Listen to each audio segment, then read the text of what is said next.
Dan saya menyambut baik usulan beliau, orang tua kita Gus Lim, untuk bersedia menjadi penyelenggara terjadinya debat antara saya dan Rizik Syihab. Tetapi terus terang saya, Kang Mas Yusuf, pesimis bila pihak Rizik. Assalamualaikum warahmatullahi wabarakatuh. Ketemu lagi di channel Islam Berkembang. Seruan perang HRS atau Imam Jumbo pengikutnya ini mengakibatkan pro kontra, ya kan, mana direspon langsung oleh Kiai Imad. Daripada seperti ini mendingan kita debat lah, tapi skeptis atau bagaimana ya Kiai Imad itu istilahnya sudah yakin bahwa nanti Imam Jumbo itu pasti tidak akan datang, pasti ciut lah istilahnya, tidak mau menemui.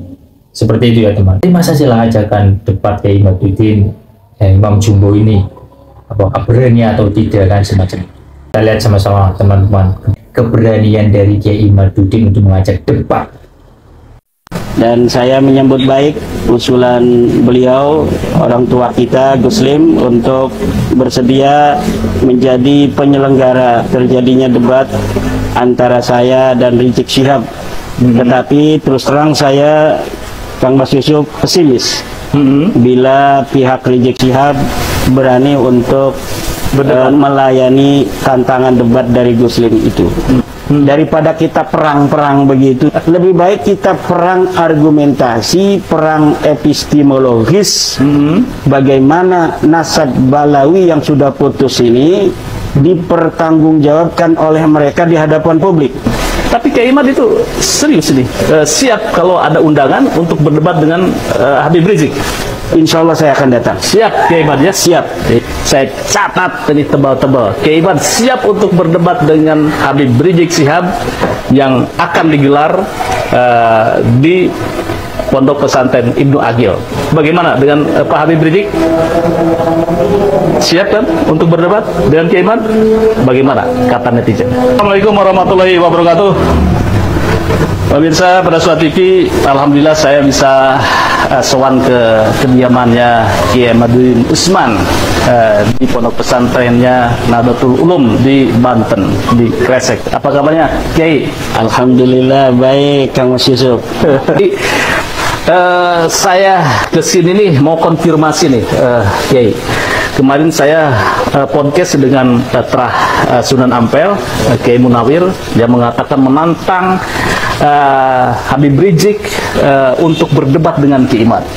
Kemudian saya juga podcast dengan salah satu kiai sepuh, yaitu Gus Lim di Bogor, pengasuh pondok pesantren Ibnu Aqil. Malahan beliau lebih maju lagi, Kiai, siap untuk menggelar debat nasab ini antara Kiai dan Habib Rizik.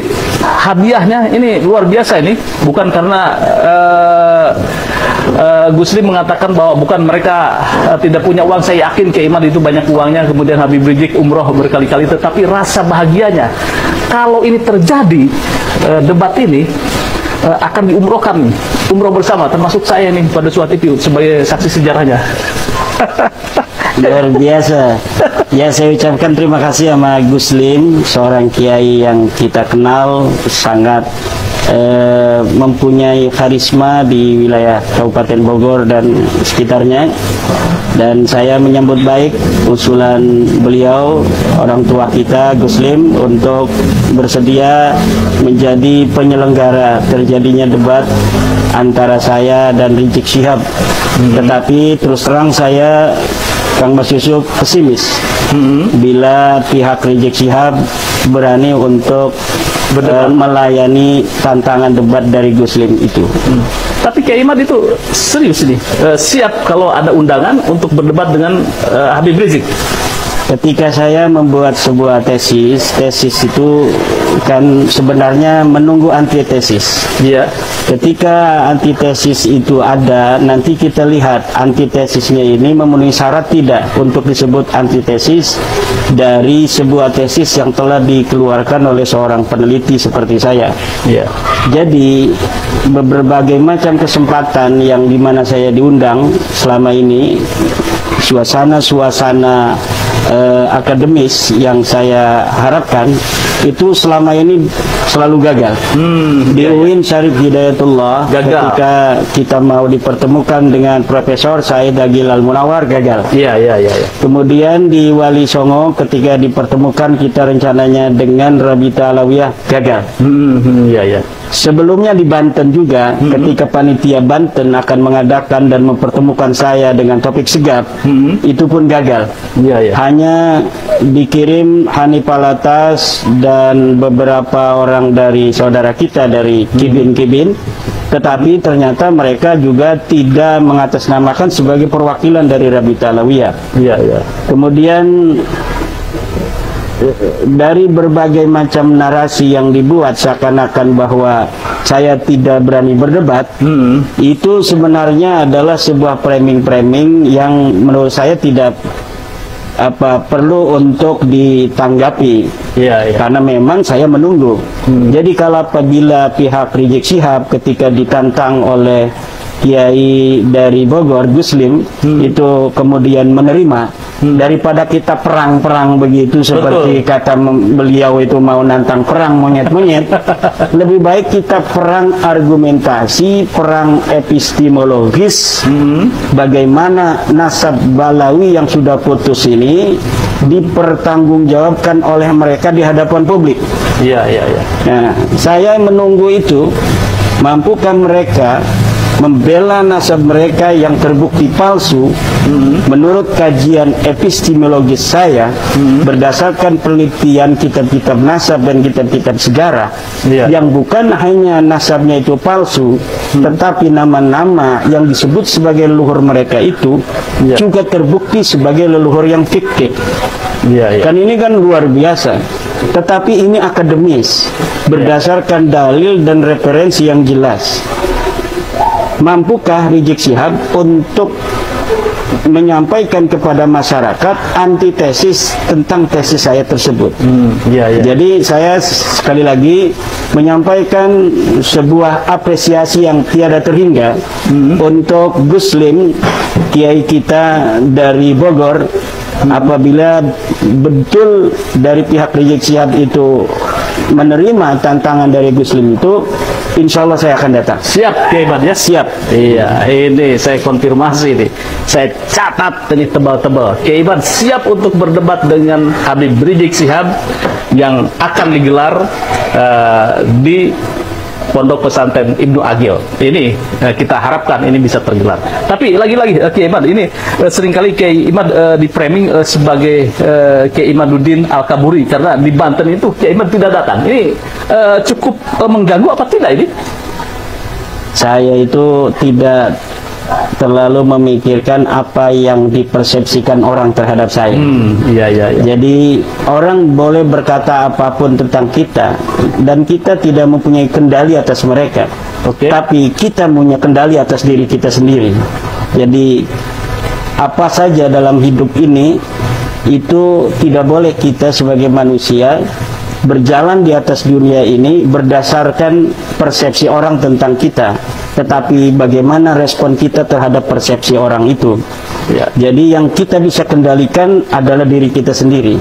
Orang mau berkata apa tentang diri kita itu silahkan, tetapi kita bisa mengendalikan respon terhadap apa yang mereka katakan. Dan tentang apa namanya itu, di Banten itu Kiai Salim dari Cilacap sudah memberikan klarifikasi. Karena memang beliau adalah sebagai salah satu orang yang berada di tengah-tengah acara itu. Beliau hadir di situ, beliau juga adalah pendukung daripada tesis saya, dan beliau juga mengaku bahwa waktu itu siap untuk meladeni Rabita Alawiyah, membantu Kiai Imad untuk berdebat dengan Rabita Alawiyah. Asalkan Rabita Alawiyah itu betul-betul atas nama Rabita Alawiyah. Jadi walaupun bukan Topik Segaf, tetapi yang hadir itu mendapatkan surat mandat dari Rabita Alawiyah. Tetapi ketika Kiai Salim menanyakan bersama Gus Ajis Jazuli dan waktu itu masih ada Tengku Qori. Iya, Tengku waktu itu ya. Iya, masih ada Tengku Qori. Halo Tengku. Ketika ditanya oleh Kiai Salim, apakah Hanif Alatas Qurtubi Lebak itu mewakili daripada Rabita Alawiyah, mereka jawab tidak. Nah, kalau tidak mewakili atas nama Rabita Alawiyah, sedangkan acara itu diadakan untuk mempertemukan saya dan Rabita Alawiyah, baik dengan Taufik Sigap langsung maupun dengan wakilnya, tapi ternyata kan Taufik Sigap sudah menyatakan. Jadi beberapa hari sebelumnya saya mendapatkan screenshot dari saudara saya Imam Ibrahim bahwa Taufik Sigap, Rabita Alawiyah tidak mau datang dan tidak mau mengutus wakil. Sementara waktu itu, tapi bisa berubah kan, beberapa hari itu kadang-kadang manusia itu pikirannya berubah.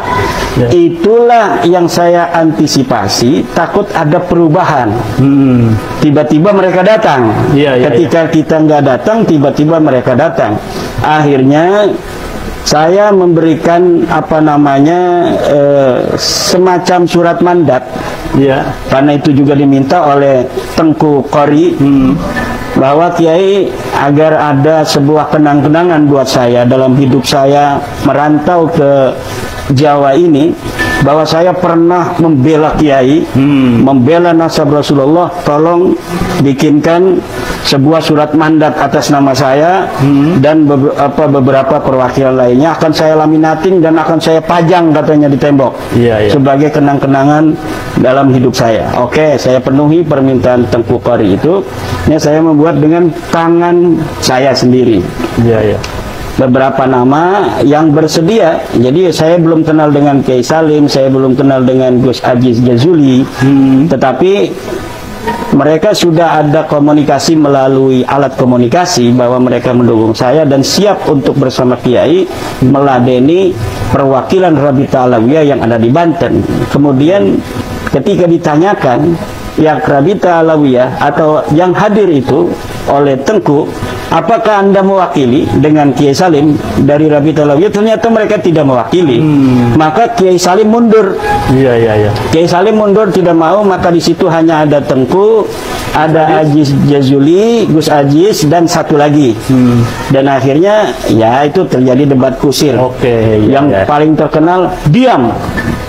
Diam itu sekarang jadi channel itu, channel diam saudara kan ya. Baik, ini kita bongkar sejarah tentang debat nasab.